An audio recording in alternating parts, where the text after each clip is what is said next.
हताशे में गिल कइलू आटा आरा में कुक कइलू साटा हताशे में गिल कइलू आटा एगोनी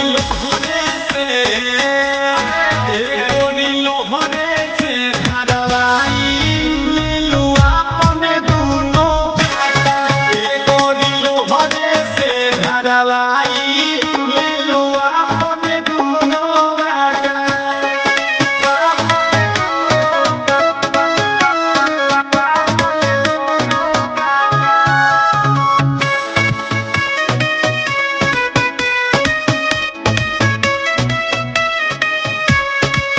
आदम दिहनी से अइलू हो बोला लइका भगे मिसे तेरो सलोला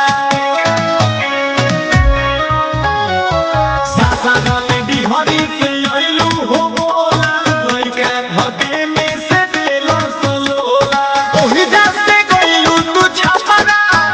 अरे हो गइल तू हर घाटा एगोनी लोहरे से धारवाई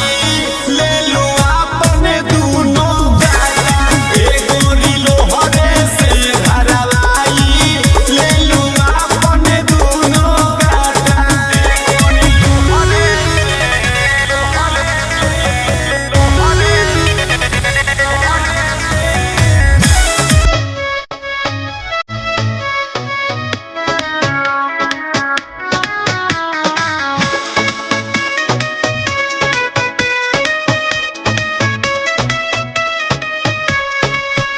आया भी कदम की से लुपादा